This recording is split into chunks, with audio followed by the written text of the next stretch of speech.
來，朋友们，咱们来聊一聊最近给我私信最多的选題——穩定幣。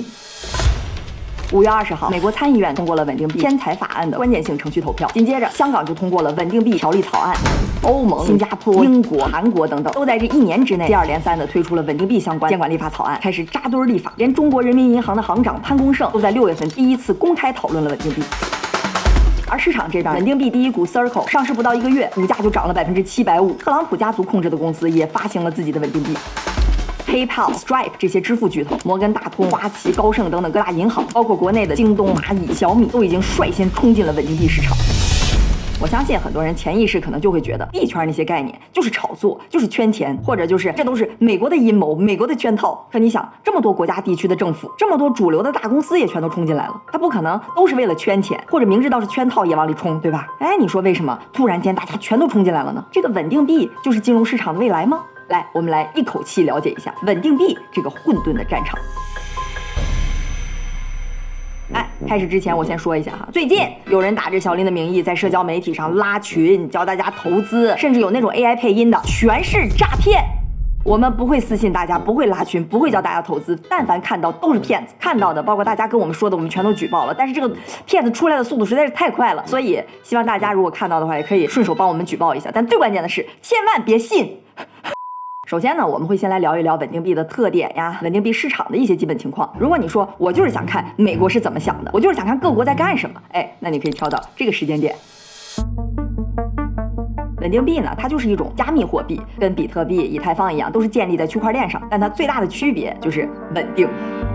絕大部分都是和美元1比1綁定。目前呢，是各個私人公司都可以發行自己的穩定幣。比如說，現在市值最大的穩定幣叫做泰達幣 USDT， 它就是一個叫泰達的公司發行的。你就可以拿着1美元找到泰達，然後泰達呢把這1美元給你收走，在區塊鏈上給你創造出這麼一個價值1美元的泰達幣，放在你錢包裡。你得到這個幣呢，它是可以自由的在加密世界大部分的鏈上流通的，你就可以拿着它去支付、去交易、去投資等等。哎，我們稍微往深思考一點哈，你說這個泰達憑什麼就能保證這個 USDT 穩定在1美元呢？它為什麼不會像比特幣那麼上蹿下跳呢？就是因為它保證了我既可以以1美元發行一個幣，同時又可以以1美元贖回一個幣，就是說它的買入價是1美元，賣出價也是1美元，而且不限量。這樣一來呢，一旦市場價高於1美元，你就可以找泰達去買，然後在市場上拋售；要是市場價低於1美元呢，你就可以在市場上買入，然後賣給泰達。這樣呢，就讓市場把這個價格自動鎖定在1美元左右了。而泰達它憑什麼可以保證可以無限量的贖回呢？因為它每發行一個幣都需要至少1美元的儲蓄來作為擔保，這就有點像早期美聯儲發行美元的時候，背後得有黃金做支撐。而這個穩定幣呢，背後其實是美元做支撐，而且是要100%的擔保。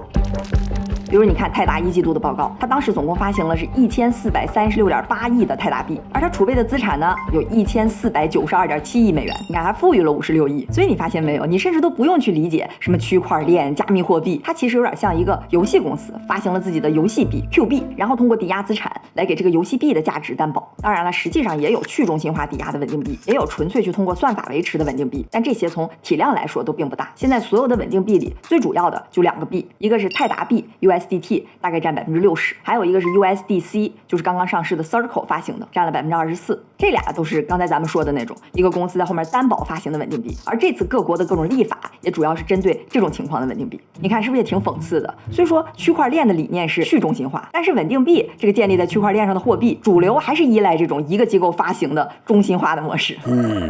我跟你說，這些發行穩定幣的公司，它的利潤率是很恐怖的。泰達去年的利潤是130億美元，而它的員工只有100個人出頭，人均利潤1億多美元。而這些穩定幣發行的公司，它是怎麼賺錢呢？哎，其實也很簡單，它發行穩定幣的時候，你不是給了它1美元嗎？它就主要靠這1美元投資帶來的利息。當然，它一般都投資在那種極其穩健的短期國債或者是隔夜逆回購裡頭。但你想，現在美國利率那麼高，所以它能拿到的利息是非常可觀的。你比如說泰達，它發行了1500億美元的泰達幣，咱就按4%的利息算，這就有60億美元了一年。但我估計哈，要是隔幾年前哪個公司發行的是個日元穩定幣，那估計就窮得叮當響了。嘿嘿。而另一個穩定幣發行巨頭 Circle 呢，它能增長這麼快，其實是嚴重依附於交易所的。24年利息收入是16.8億美元，但這其中有超過10億都是分給交易所。然後呢，交易所會自掏腰包去做補貼、做激勵返還，去吸引用戶。比如說，用戶往裡頭存 USDC， 除了正常的年化收益，平台還會再補貼一部分激勵。你看這個利益鏈條是不是有點像信用卡的那個激勵循環？哎，有點扯遠了哈。那咱來說說為什麼這麼多人他看中穩定幣，覺得它非常重要呢？主要是呢，它不光可以在加密世界当貨币，似乎呢，你要是用在一些实体经济的交易里头，好像也有明显的优勢。首先呢，它特别的便捷，这个相对于跨境汇款来说尤为明显。你看，传统通過銀行的那種跨境匯款，稍微小眾一點的貨幣，平均的手續費就超過了5%，而且可能還得好幾天。但是穩定幣呢，因為都在區塊鏈上，它沒有跨境，沒有匯率轉換，沒有銀行對接，沒有 SWIFT，分分鐘到賬，而且手續費也低很多。同時呢，它還私密。這就好像在遊戲世界裡頭交易遊戲幣一樣，你可能就只知道對方叫做9億少女的夢，但並不知道對方就是隔壁老王。當然，加密世界跟遊戲世界不一樣的地方是，它在區塊鏈上所有的賬本都是公開的嘛，所以你不光能看見他跟你之間的交易，你可能還能看到這個9億少女的夢昨天剛剛給傷心的淚轉了120個幣，上個月收到了寂寞的張無忌32個幣等等，反正所有都是公開的。其實哈，這個便捷私密，它是所有加密貨幣都有的優勢，這也是當時為什麼大家鼓吹比特幣嘛。但同時呢，穩定幣它又彌補了比特幣最大的短板，它還穩定。便捷、私密還穩定，咱光看這仨優勢，這不就是一個理想的交易貨幣嗎？所以說，雖然穩定幣現在還處在非常早期的階段，但它已經吸引到了大量的需要這3個特徵的經濟活動。首先一個，我估計大家都能猜到，就是黑市。之前很多人用比特幣洗錢，可能覺得還不夠穩定，現在穩定幣把這個缺點也給彌補上了，自然就會受到大量地下交易的青睞。可能那個什麼傷心的淚啊、寂寞的張無忌背後在那搞些什麼黑色活動，那也說不準。再有一個呢，就是咱們剛才提到的跨境支付，大概在1年半之前吧，穩定幣的跨境支付應用幾乎還是0，但現在已經達到大概500億美元每個月了，而且還在以每個月20%到30%這個驚人的速度增長。這個全球跨境支付的市場規模大概是每年200萬億美元，所以你看這個天花板還是相當高的。這也是為什麼像亞馬遜、沃爾瑪、京東這些涉及到跨境支付的巨頭，你本來感覺好像跟加密貨幣沒什麼關係的公司，都衝在了布局穩定幣的最前線。還有一個目前非常主要的應用，就是在那些高通脹的國家，其實有點類似於當一個數字美元來用了。比如說像阿根廷、尼日利亞、巴西、土耳其，在22年之後，這些國家的民眾可以說是飽受本國貨幣飛速貶值的困擾，而本國呢又實施非常嚴格的外匯管制，怎麼辦呢？這些國家的民間就開始大規模的使用穩定幣來交易和支付。本來這些國家政府的第一反應肯定是禁止啊、限制啊，但是因為民間對於穩定幣的這個需求過於強烈了，這一看堵也堵不住，乾脆態度來了個180度大轉彎，成了積極支持穩定幣的先鋒。我與其讓這麼多錢流到黑市，不如我就順水推舟，我就開放，我就擁抱穩定幣。像巴西就直接開始試點，把穩定幣接入了巴西官方的支付系統 Pix。在阿根廷，你也可以合法的用穩定幣來付房租等等。目前呢，全球穩定幣的總量超過了2500億美元，5年裡頭翻了20多倍。雖然它的總市值跟比特幣那2萬多億美元還沒法比，只有它大概的1%，但實際上如果我們看交易量的話，穩定幣已經超過比特幣了。這個也從側面印證了它非常強的貨幣屬性。2024年穩定幣的交易量是27.6萬億美元，雖然現在還只是萌芽階段，但是這個交易量已經超過了2024年 Visa 和 Mastercard 的支付總和，你可見它這個潛力是不容小覷的。當然呢，剛才為了快速介紹它的發展，我們講的主要是它偏正面的一些屬性。它目前來看還是有很多風險和問題的，又是極強的投機屬性，又是跟洗錢掛鈎，每隔一段時間可能還得來一個重大崩盤、重大詐騙，那大家對它的印象自然好不了。這其實也是為什麼大部分國家的官方一直都不太待見穩定幣的原因。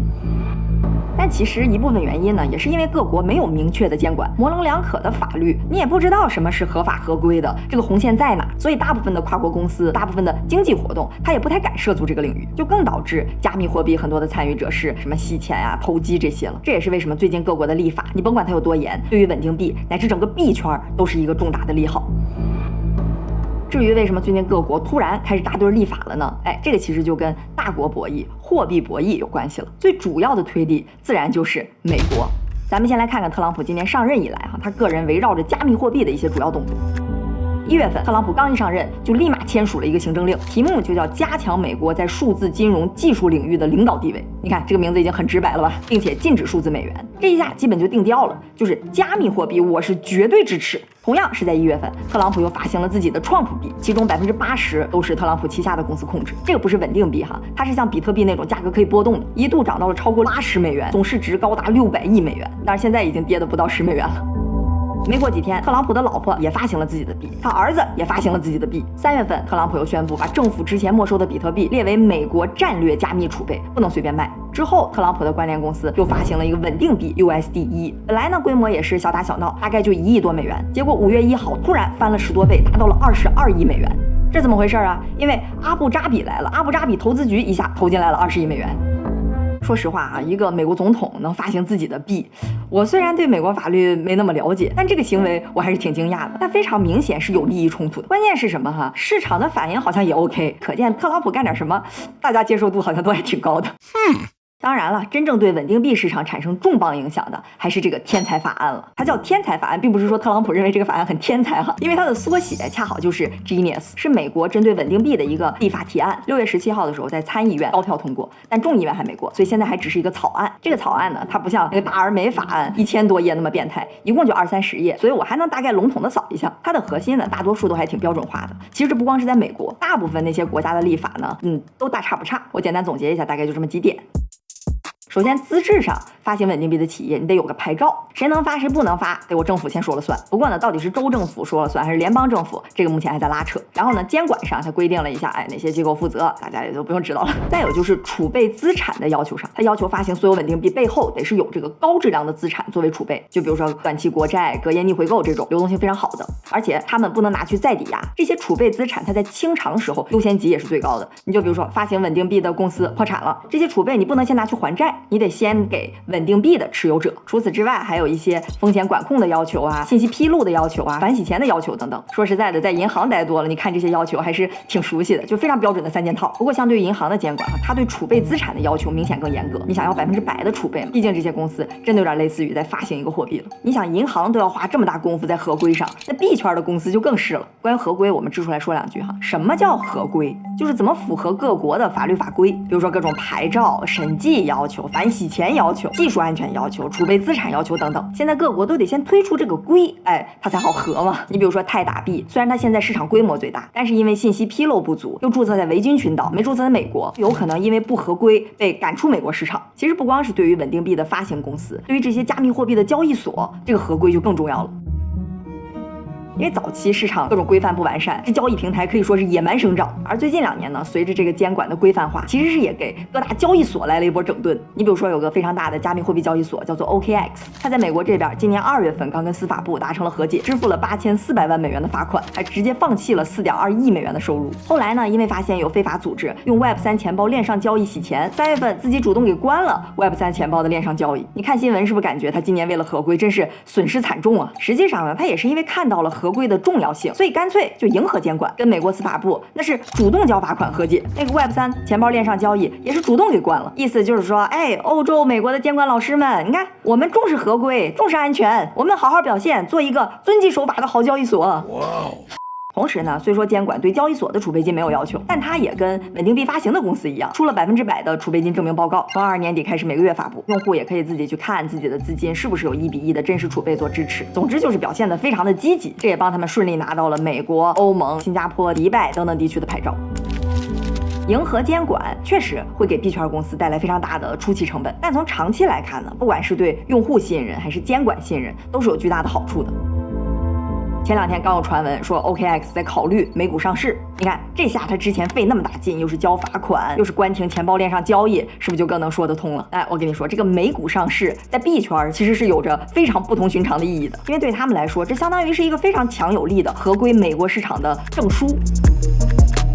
說實在的，這些幣圈公司其實都不怎麼缺錢，他們缺的就是信用，是證書。這個才是他們美股上市最大的收益。它不管是对用戶，還是投資人，還是合作商，甚至是監管层，都有非常大的信用加分。這也是為什麼 Coinbase 一直以來都可以說是幣圈合規一個典型的好學生，包括剛剛上市的 Circle 也是合規方面都相對做的最多、最充分，其實也幫他們率先搶占了大部分的美國市场。好，那為什麼美國要這麼積極的推進穩定幣呢？總結來說，它有3大主要目的。一個是維持甚至加強美元的地位，一個是增加美債的需求，再有就是搶占加密世界的地位。當然有人說應該再加上一條，就是特朗普他自己想賺錢，你看他自己發了那麼多幣，他就是想，對吧？反正這條我們就不做評論了哈，我们主要討論之前那3點。首先，加強美元地位。美國財政部部長貝森特3月份就明說了，特朗普政府將會利用穩定幣維持美元的主導地位。我們之前也說到過很多次了，最近尤其是特朗普上台之後，很多國家甚至整個市場都在非常緩慢的去美元化，這個肯定是美國政府不希望看到的。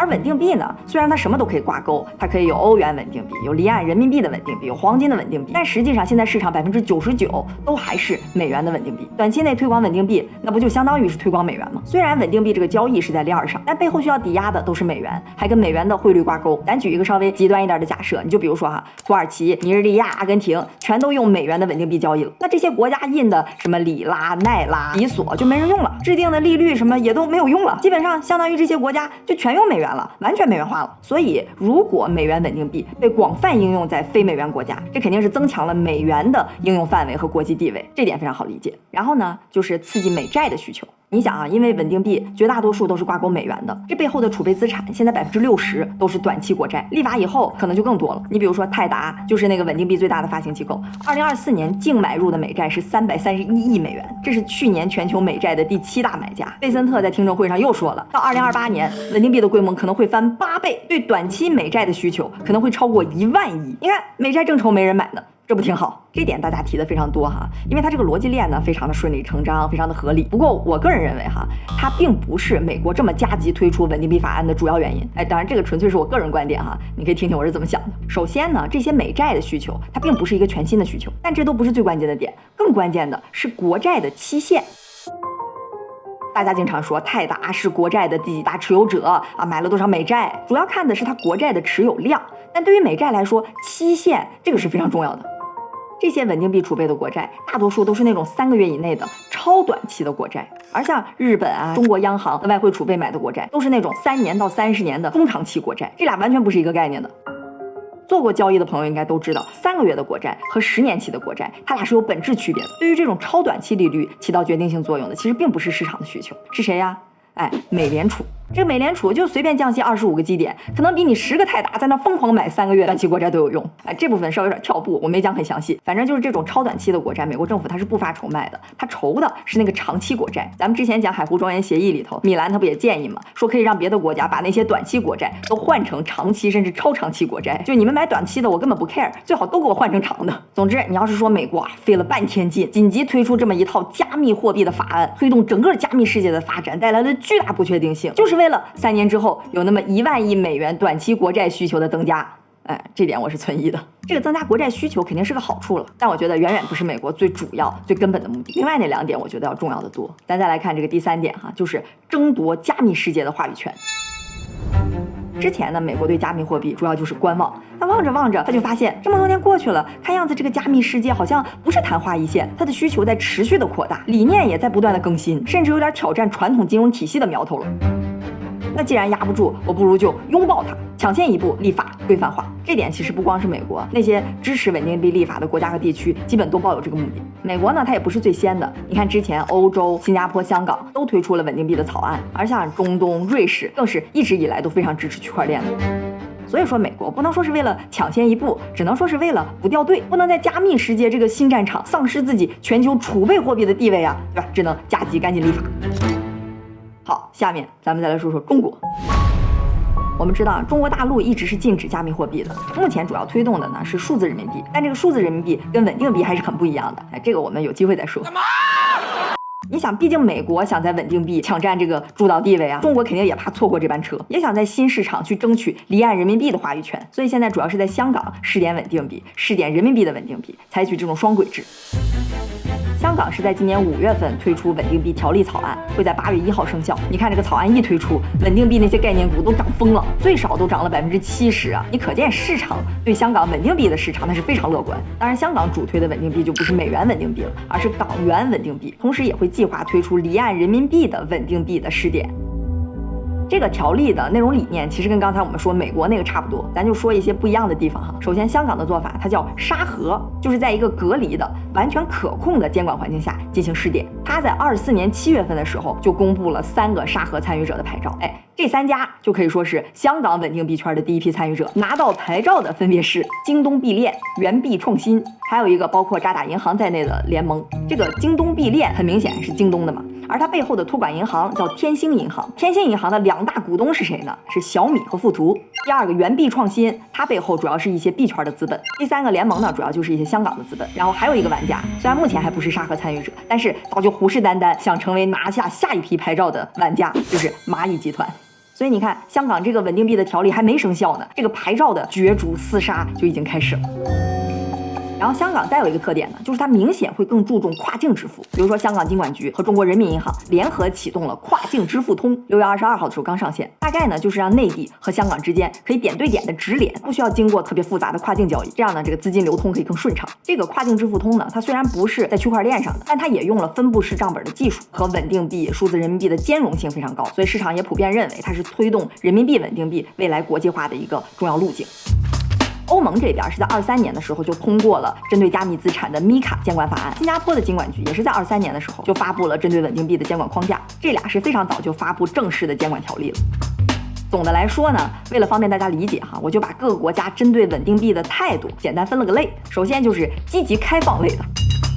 典型的比如新加坡、香港、阿聯酋，尤其是这個阿聯酋，那家伙一直走在幣圈的前沿，感覺別的地方是得允許什麼才能做什麼，但在阿聯酋就是只要不禁止，你都可以試試。各大幣圈的公司，你們歡迎來我這兒玩啊，來我這兒建公司啊，我連稅幾乎都不收。而香港、新加坡這都是全球重要的金融中心、貿易中心，他倆還在爭搶亞洲金融一哥的位置，自然誰也不想在加密世界這個新的賽道上落後，自然就在穩定幣這兒開始爭先恐後了。上個月，新加坡的金融服務和市場法案2022正式生效，明確規定了在新加坡注冊並且向海外客戶提供數字代幣服務的實體必須得拿到牌照才能營業。好，第二類呢，我就把它叫做謹慎包容類。最主要的就是美国和歐盟。歐盟你別看它這個監管法案推得早，但態度可以說是非常謹慎，甚至比美國還謹慎。比如說它這個 MiCA 條例就規定了禁止收取代幣贖回費，禁止穩定幣支付利息，還嚴格限制日交易量啊等等。理由就是這些穩定幣它會對金融穩定、支付系統的平穩運行、貨幣政策傳導或者貨幣主權構成風險。總之限制還是挺多的，尤其是這個禁止穩定幣支付利息，其實還挺狠的。現在很多穩定幣的平台都已經開始針對用戶在這放穩定幣支付利息了，就有點像是加密貨幣世界的一個存款。但你想，歐盟它規定穩定幣不讓付利息的話，這其實是會大大降低穩定幣的吸引力。感覺潛台詞就是我不進你就不錯了，你別給我整那些金融圈虛頭巴腦的東西。可見歐洲人對於穩定幣的態度是那種謹慎中略帶排斥，比較保守的。韓國呢，其實21年之前也是比較排斥加密貨幣，尤其是22年崩盤的那個 Luna 幣，總部就在韓国，這個讓韓國的投資者損失了超過40億美元。之後韓國推出的各種立法也都是傾向於嚴管，就你別再出事兒了。雖然管得很嚴，但是韓國的民間加密市場還是非常火熱的，尤其是最近的這個新總統李在明，你明顯能感覺到他對穩定幣啊、對數字資產的態度還是比較友好。他競選的綱領裡就說了，允許韓元穩定幣。韓國也剛剛在6月份提出了數字資產基本法案。其實很多國家都跟韓國類似，對穩定幣的態度在最近1年從謹慎變成接受，甚至擁抱。然後第三類就是明確限制了，最典型的就是中國大陸。除此之外，像是孟加拉、阿富汗也都是。我稍微拓展一點哈，咱們今天主要聊的虽然是穩定幣，但各個國家想要推動的其實不光是穩定幣，而是代幣化。這個就涉及到區塊鏈最近很火的一個概念，叫做 RWA（Real World Assets），直譯過來就是真實世界資產。大家別暈哈，不複雜，其實就是把現實世界的一些資產給它數字化，掛到區塊鏈上。比如說現實世界我有個房子，我就可以在區塊鏈上去對應的構建一個它的映射資產，一個 RWA。你可以把企業發的債放到鏈上，你可以把知識產權放到鏈上，而且在鏈上還不能被篡改，交易也公開透明，甚至還能掛一些智能合約等等。你看這個穩定幣，它其實就是 RWA 的一種，它就是把現實世界的美元給它對應的放到鏈上了嘛。貝萊德在今年3月份的時候，就和 Securitize 一起聯合在鏈上發布了一個美元的貨幣基金，叫做 Buoyed。這就是把一個投資基金給放到鏈上，你用穩定幣投資它，然後定期你就會拿到更多的穩定幣作為回報。就說實在的，我也知道在區塊鏈上各種金融的玩法可以很花，搞這麼個投資基金也不稀奇。關鍵它不是哪個不知名的公司在鏈上發了個基金，這是貝萊德呀，全球最大的資管公司發行的。而這個基金現在的規模已經達到了29億美元，一個主流的金融公司能夠這麼早、這麼成功、這麼大規模的入局，說實話我還是挺驚訝的。國內呢，像螞蟻也在非常積極的研究推進這個 RWA， 非常積極的參與香港那個 Ensemble 沙盒項目，搞了充電樁 RWA、光伏 RWA、換電站 RWA， 這樣呢，這些項目就可以在區塊鏈上融資，大家也可以在區塊鏈上投資。這個 RWA 尤其是被香港和新加坡看作是加密世界一個非常有潛力的領域，當然它也是穩定幣發揮的主戰場之一了。而穩定幣這個支付現在發展的也非常迅猛，你比如說前一陣子 OKX 就推出了一個叫做 OKX Pay 的功能，就2個人拿着 app 互相一掃碼就可以實时轉賬，就跟支付寶似的，只不過它轉的是穩定幣，然後你這個穩定幣的餘額放在錢包裡也可以賬戶管理，就跟餘額寶似的。然後像什麼 PayPal、Stripe 這些線上支付巨頭也都已經把穩定幣納入到他們的支付體系裡頭了。其實你看，为什麼各國各大公司最近纷纷開始加入了穩定幣的戰局？我覺得哈，這就是一個全球版的打不過就加入。大部分的公司，大部分的各國政府，一開始他可能都是拒絕的，都是抗拒的，畢竟他們大多數都是原有市場體系的既得利益者。但是當他們一部分人逐漸意識到這個潮流似乎短期之內不可逆的時候，打不過怎麼辦？那我就加入，我就衝在這個最前頭。越多的人掉頭衝向穩定幣市場，這個勢頭就會越猛。其實面對這個大潮流，每個人都是想爭取自己的利益的。你說美國，他是想利用穩定幣強化自己美元地位嗎？是的。其他國家和地區是想通過穩定幣搶占一個有利的地位嗎？是的。特朗普個人想從加密貨幣中獲利嗎？是的。幣圈的公司是想通過穩定幣、通過加密貨幣賺錢嗎？是的。等等吧，大家雖然目的不同，但從做法的角度來講，都是在推動穩定幣市場、推動加密貨幣市場的完善和發展。這個其實很像一些風口，比如說大家搶着投 AI， 搶着投機器人，只不過穩定幣這波潮水，還有各國的政府、各國的監管、各國央行的加入，是吧？那就是個全球性的大混戰了。至於各國具體的策略、各國立法的目的，我們剛才簡單分析了一些。再深入的，說實話哈，我覺得各國政府他們80%也沒怎麼想明白。你別以為參與各國穩定幣立法討論的都是一些加密貨幣的專家，哪有那麼多專家？你想，美國國會一幫50歲打底的參議員們，能有幾個真正透徹的理解穩定幣、透徹理解加密貨幣的？他們就得投票決定這個關鍵的穩定幣法案了。那80%就是走一步看一步的心態。別鬧。好，如果大規模應用穩定幣的話，會對現有的金融體系產生什麼衝擊呢？我們非常高概念的說，穩定幣的崛起，包括去中心化金融，它本質上就是跳過了金融中介，跳過了支付公司，有一個名詞叫做金融脫媒。所以銀行也緊張，支付公司也緊張，他們只能衝在最前面。摩根大通的老大 Jamie Dimon 23年的時候還說比特幣就是個大騙局呢，最近都發行自己的摩根幣了。預計到25年底，歐美主要的銀行、金融科技公司應該都會紛紛推出自己自有的穩定幣。其實你看哈，監管方要求穩定幣的發行方有100%的儲備，這些錢理論上很大一部分是要回流到銀行體系的，所以理論上銀行體系流出去的錢其實應該不多。但問題是什麼呢？它會喪失很多靈活資金，喪失很多放貸的能力。所以它的利益肯定會大大受損，同時還會降低銀行跟整個經濟體的連接。這銀行本身利益受損，大家可能也無所謂，但是它跟整個經濟體連接的減弱就比較麻煩了。因為中央銀行、央行它就是通過銀行體系去調控貨幣政策，連接的減弱就會導致央行貨幣政策效果的降低。至於誰來調控加密世界裡的貨幣政策，調控穩定幣的流通速度、穩定幣的信貸規模，這個其實是更大也是更重要的問題。其實現在各國監管機構都在有意回避這個問題。你看美國，它把穩定幣定義叫做支付穩定幣，意思就是說你主要就是用來支付的，少拿來存錢，用來投資，用於融資。不光是美國，各國咱們看了都差不多，基本上都是禁止或者極其嚴格的限制穩定幣支付利率的，那就更不用說放貸了。你看，這其實就是先有意避開了穩定幣利率這個問題，只能走一步看一步了。穩定幣這個東西吧，真的非常有意思。我肯定沒有能力說一段視頻就把它聊透，但我希望大家通過這一段內容呢，至少能意識到它並沒有那麼簡單，它引發了很多重的衝撞。它引發了不同國家、不同貨幣之間的衝撞，引發了傳統金融體系和加密交易體系之間的衝撞，引發了私營公司和官方監管機構、中央銀行之間的衝撞，引發了穩定和創新之間的衝撞。這個革新雖說風險很大，但是這麼多國家和地區能這麼積極的擁抱，說實話我還是挺興奮的，也挺想看看哈，這個所謂的 Web3世界到底能發展出來一個怎麼樣的形態，來顛覆一下我們的認知。